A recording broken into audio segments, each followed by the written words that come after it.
ये बड़ा मसला है इस मुल्क के अंदर। हर किसी से पूछते फिर रहे हैं कि बाप कौन है बाप। मसला एक और है, इंडिया ने बहुत ज़्यादा काम किया अपने इकॉनमी के ऊपर। आपको पता है कि कुछ ईयर बाद इंडिया जो है ना थर्ड इकॉनमी बनेगा, और ये प्रेडिक्शन है तकरीबन 240 तक इंडिया जो है ना second world largest economic power बन जाएगा। पृथ्वी 2 के नाम से एक मिसाइल लॉन्च किया है जो कि कामयाब तजुर्बा रहा। पृथ्वी 2 मिसाइल कोई आम मिसाइल नहीं है, ये एक न्यूक्लियर मिसाइल है और ये भी कहा जा रहा है कि पृथ्वी 2 मिसाइल ने इंडिया की एटमी ताकतों को मजीद बढ़ा दिया है। ये जो एटम बम कैसे बचाएं और $1 बिलियन के लिए यूएई गए हुए हैं।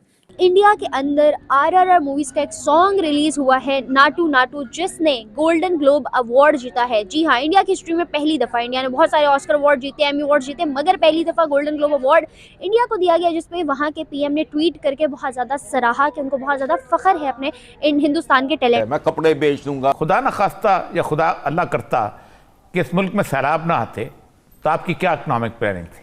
जीरो। आप क्या बहाना करते? हमें भूख लगती है, हमें खाना नहीं मिलता, हम भूखे भिखारी हो गए हुए हैं। एटम बम कैसे बचाएं? घास खाएंगे। पाकिस्तान के पास भी मिसाइल हैं, तो मैं ये जानना चाहती हूँ कि पाकिस्तान के पास जो मिसाइल हैं क्या वो वर्किंग में भी हैं कि नहीं? ठंडे मिसाइल रखेंगे, उसकी बॉम्ब। मैं तो शक में हूँ कि पाकिस्तान के पास है भी नहीं भी है। अब कोई आता नहीं है, लोन ही मिलना हमारे लिए बड़ी गनीमत है। हाँ, क्यों? ऑलमोस्ट इंडिया के पास 72 का नंबर है। नमस्कार दोस्तों, वर्ल्ड नॉलेज चैनल में आपका स्वागत है। दोस्तों, पाकिस्तानी मीडिया इस समय चर्चा कर रहा है कि भारत 2040 तक तीसरे पायदान पे आ जाएगा। भारत की इकोनॉमी बहुत तेज़ी से ग्रो कर रही है और पाकिस्तान की इकोनॉमी बहुत तेज़ी से नीचे जा रही है। पाकिस्तान की जनता इस समय भारत की तारीफ़ कर रही है और अपने सरकार को कोस रही है। तो क्या है माजरा? आइए वीडियो को आगे बढ़ाते हैं, देखते हैं कि क्या है, कैसा है डिबेट। चलिए आगे देखते हैं। इंडिया ने पृथ्वी 2 के नाम से एक मिसाइल लॉन्च किया है जो कि कामयाब तजुर्बा रहा। पृथ्वी 2 मिसाइल कोई आम मिसाइल नहीं है, ये एक न्यूक्लियर मिसाइल है और ये भी कहा जा रहा है कि पृथ्वी 2 मिसाइल ने इंडिया की एटमी ताकतों को मजीद बढ़ा दिया है। आपको पता होगा इंडिया ने पृथ्वी 2 के नाम से एक मिसाइल लॉन्च किया है जो कि बड़ा ही कामयाब तजुर्बा रहा और ये कोई आम मिसाइल नहीं है, ये एक न्यूक्लियर मिसाइल है। क्या कहेंगे, आए दिन इंडिया कोई ना कोई चीज़ जो है वो लॉन्च कर रहा है, आईटी के हवाले से, साइंस के हवाले से। मैम बेसिकली वो कर ही सकते हैं क्योंकि उसकी इकोनॉमी इतनी स्ट्रांग है, वो सब कुछ एक साथ लेके चल रहा है। अगर आप कहेंगे कि सिर्फ वो न्यूक्लियर पे ही फोकस कर रहा है तो ये गलत होगा। आप उनका आईटी सेक्टर उठा के देख लें, उन्होंने 2021 में आई थिंक $135 बिलियन उन्होंने सिर्फ इससे ही कमाए हैं। तो बेसिकली वो सबको एक साथ लेके ही चल रहा है, तो हमें भी करना चाहिए। हम भी कर सकते हैं अगर हम करें, लेकिन हम लोग एक दूसरे की टांग खींचने में लगे हुए हैं, कैसे कर सकते हैं? कहा जा रहा है कि इस न्यूक्लियर मिसाइल के लॉन्च होने के बाद इंडिया की एटमी ताकतों में मजीद इजाफा हो गया है। आप क्या कहेंगे? हो तो गया होगा डेफिनेटली। मुझे ये बताएं कि हमारे वर्किंग में कितने हैं? वर्किंग में मैम, मैं वर्किंग में एट द स्पॉट तो कोई भी नहीं होता है, उसके डिफरेंट पार्ट्स होते हैं। कोई पार्ट यहाँ पड़ा हुआ, कोई पार्ट सरगोदा में, कोई पार्ट ये, एक साथ उसको कभी नहीं रखा सकता। जब ज़रूरत पड़ी, अभी मैं तो शक में हूँ कि पाकिस्तान के पास है भी नहीं भी है। वो तो भी, ये तो ठीक है सेंट फील्ड कह दिया, लेकिन वर्किंग में एट द स्पॉट तो कुछ भी नहीं है। जब ज़रूरत पड़ती है तब इसको एक साथ कंबाइन करते हैं, तभी यूज़ करते हैं। आपको क्या वजह नज़र आती है कि इंडिया जो है इतना ज़्यादा अपने डिफेंस सेक्टर पर क्यों काम कर रहा है? कोई ना कोई वो मिसाइल लॉन्च करते रहते हैं, कभी रॉकेट लॉन्च करते हैं, कभी जंगी बहरी जो है वो बेड़े लॉन्च करते हैं। क्या वजह है इतना ज़्यादा अपना डिफेंस सेक्टर वो वक्त के साथ साथ क्यों ग्रो और स्ट्रॉन्ग कर रहे हैं? मैम देखा जाए तो इंडिया इस टाइम ये सब कुछ अपने सेल्फ डिफेंस में कर रहा है, क्योंकि आप कह सकते हैं कि 2030 तक इंडिया दुनिया की 5वीं बड़ी मईशत डिक्लेयर हो जाएगा।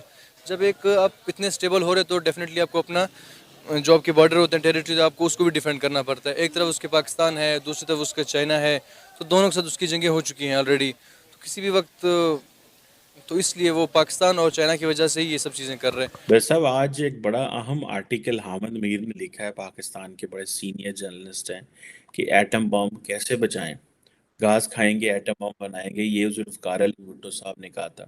और आज ही मैं देख रहा था कि पाकिस्तान के वज़ीर आज़म और उनकी कैबिनेट के 8 लोग जो हैं वो यूएई पहुंचे हुए हैं फॉर $1 बिलियन। नया मिलेगा डिपॉजिट करने के लिए, और $2 बिलियन जो है वो मिलेगा और वो रोल ओवर होगा। ये जो चीज़ है कि एटम बम कैसे बचाएं, और जाके वो ममालिक जिनको हम समझते थे यार ये तो छोटे छोटे मुल्क हैं, इनका क्या है, ये तो इतने इतने साइज़ के मुल्क हैं, ये तो हमारे शहर जितने मुल्क हैं एक, और आज वो हमें पैसे दे रहे हैं। हाउ ये जो पिक्टोरियल, ये जो मंजर कशी है, how do you see this sir? कि ये जैसे हामिद मीर ये बात कर रहा है, और हामिद मीर ना भी करे, हमें हमें भी सारी बातें इन चीज़ों का पता है, लेकिन that makes a lot of sense because is Pakistan top journalist, और जनरल ये है चीज़।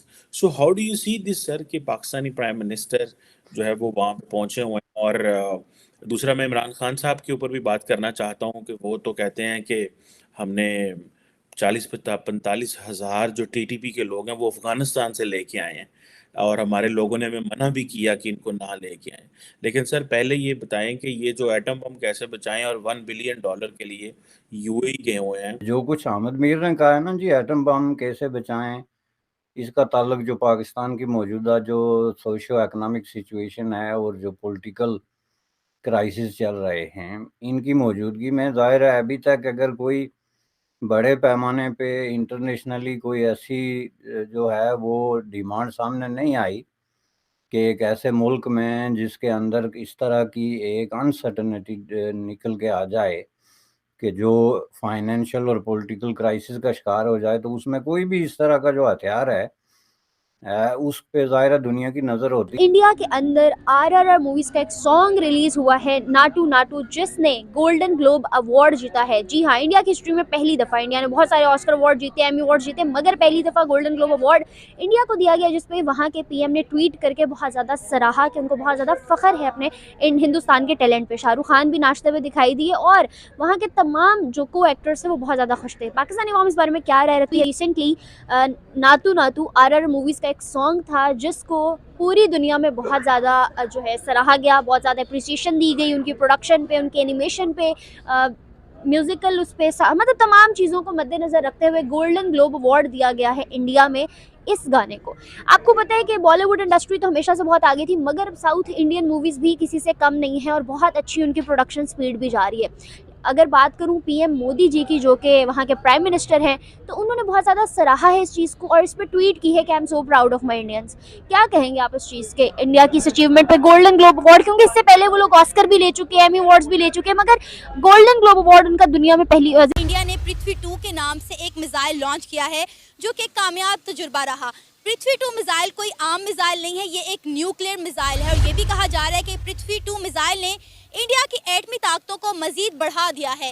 आपको पता होगा इंडिया ने पृथ्वी 2 के नाम से एक मिसाइल लॉन्च किया है जो कि बड़ा ही कामयाब तजुर्बा रहा और ये कोई आम मिसाइल नहीं है, ये एक न्यूक्लियर मिसाइल है। क्या कहेंगे, आए दिन इंडिया कोई ना कोई चीज़ जो है वो लॉन्च कर रहा है आईटी के हवाले से, साइंस के हवाले से।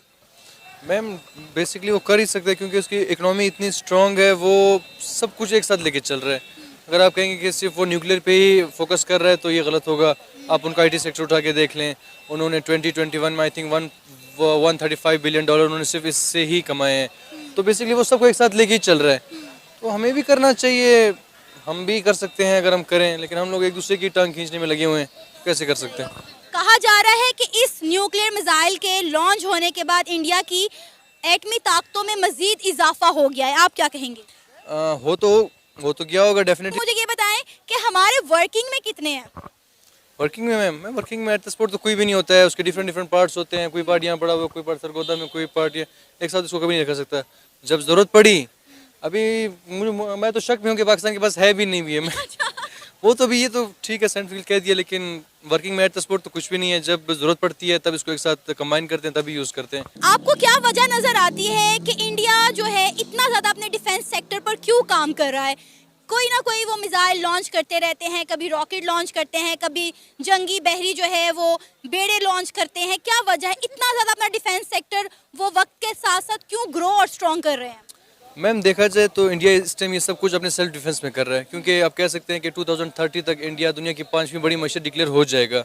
जब एक आप इतने स्टेबल हो रहे तो डेफिनेटली आपको अपना जो आपके बॉर्डर होते हैं, टेरिटरी, आपको उसको भी डिफेंड करना पड़ता है। एक तरफ उसके पाकिस्तान है, दूसरी तरफ उसका चाइना है, तो दोनों के साथ उसकी जंगें हो चुकी हैं ऑलरेडी। तो किसी भी वक्त तो इसलिए वो पाकिस्तान और चाइना की वजह से ही ये सब चीज़ें कर रहे हैं। वैसे साहब आज एक बड़ा अहम आर्टिकल हामिद मीर ने लिखा है, पाकिस्तान के बड़े सीनियर जर्नलिस्ट हैं, कि एटम बम कैसे बचाएं, घास खाएंगे एटम बम बनाएंगे, ये जुल्फ़िकार अली भुट्टो साहब ने कहा था। और आज ही मैं देख रहा था कि पाकिस्तान के वज़ीर आज़म और उनकी कैबिनेट के 8 लोग जो हैं वो यूएई पहुंचे हुए हैं फॉर $1 बिलियन नया मिलेगा डिपॉजिट करने के लिए, और $2 बिलियन जो है वो मिलेगा और वो रोल ओवर होगा। ये जो चीज़ है कि एटम बम कैसे बचाएं, और जाके वो ममालिक जिनको हम समझते थे यार ये तो छोटे छोटे मुल्क हैं, इनका क्या है, ये तो इतने इतने साइज़ के मुल्क हैं, ये तो हमारे शहर जितने मुल्क हैं एक, और आज वो हमें पैसे दे रहे हैं। हाउ ये जो पिक्टोरियल ये जो मंजर कशी है, how do you see this sir, कि ये जैसे हामिद मीर ये बात कर रहा है, और हामिद मीर ना भी करे, हमें भी सारी बातें इन चीज़ों का पता है, लेकिन that makes a lot of sense because is Pakistan top journalist और जनरल ये है चीज़। So how do you see this sir कि पाकिस्तानी प्राइम मिनिस्टर जो है वो वहाँ पे पहुँचे हुए हैं, और दूसरा मैं इमरान खान साहब के ऊपर भी बात करना चाहता हूँ कि वो तो कहते हैं कि हमने 40-45 हज़ार जो टीटीपी के लोग हैं वो अफ़गानिस्तान से लेके आए हैं, और हमारे लोगों ने हमें मना भी किया कि इनको ना लेके आएं। लेकिन सर पहले ये बताएं कि ये जो एटम बम कैसे बचाएं, और $1 बिलियन के लिए यूएई गए हुए हैं। जो कुछ हामिद मीर ने कहा है ना जी, एटम बम कैसे बचाएं, इसका ताल्लुक जो पाकिस्तान की मौजूदा जो सोशो इकोनॉमिक सिचुएशन है और जो पॉलिटिकल क्राइसिस चल रहे हैं, इनकी मौजूदगी में ज़ाहिर है अभी तक अगर कोई बड़े पैमाने पे इंटरनेशनली कोई ऐसी जो है वो डिमांड सामने नहीं आई कि एक ऐसे मुल्क में जिसके अंदर इस तरह की एक अनसर्टनिटी निकल के आ जाए कि जो फाइनेंशियल और पॉलिटिकल क्राइसिस का शिकार हो जाए, तो उसमें कोई भी इस तरह का जो हथियार है उस पे ज़ाहिर दुनिया की नज़र होती है। इंडिया के अंदर RRR मूवीज का एक सॉन्ग रिलीज हुआ है नाटू नाटू, जिसने गोल्डन ग्लोब अवार्ड जीता है। जी हाँ, इंडिया की हिस्ट्री में पहली दफ़ा, इंडिया ने बहुत सारे ऑस्कर अवार्ड जीते, एमी अवार्ड जीते, मगर पहली दफ़ा गोल्डन ग्लोब अवार्ड इंडिया को दिया गया, जिसपे वहाँ के PM ने ट्वीट करके बहुत ज़्यादा सराहा कि उनको बहुत ज़्यादा फ़ख्र है अपने हिंदुस्तान के टैलेंट पे। शाहरुख खान भी नाचते हुए दिखाई दिए और वहाँ के तमाम जो को एक्टर्स हैं वो बहुत ज़्यादा खुश थे। पाकिस्तानी अवाम इस बारे में क्या राय रखती है? Recently Naatu Naatu RRR movies का एक सॉन्ग था जिसको पूरी दुनिया में बहुत ज़्यादा जो है सराहा गया, बहुत ज़्यादा अप्रिसिएशन दी गई उनकी प्रोडक्शन पे, उनके एनिमेशन पे, म्यूज़िकल उस पे, मतलब तमाम चीज़ों को मद्देनज़र रखते हुए गोल्डन ग्लोब अवार्ड दिया गया है इंडिया में इस गाने को। आपको पता है कि बॉलीवुड इंडस्ट्री तो हमेशा से बहुत आगे थी, मगर साउथ इंडियन मूवीज़ भी किसी से कम नहीं है और बहुत अच्छी उनकी प्रोडक्शन स्पीड भी जा रही है। अगर बात करूं PM मोदी जी की, जो कि वहाँ के प्राइम मिनिस्टर हैं, तो उन्होंने बहुत ज़्यादा सराहा है इस चीज़ को और इस पर ट्वीट की है कि I am so proud of my Indians. क्या कहेंगे आप इस चीज़ के, इंडिया की इस अचीवमेंट पे, गोल्डन ग्लोब अवार्ड? क्योंकि इससे पहले वो लोग ऑस्कर भी ले चुके हैं, एमी अवार्ड्स भी ले चुके हैं, मगर गोल्डन ग्लोब अवार्ड उनका दुनिया में पहली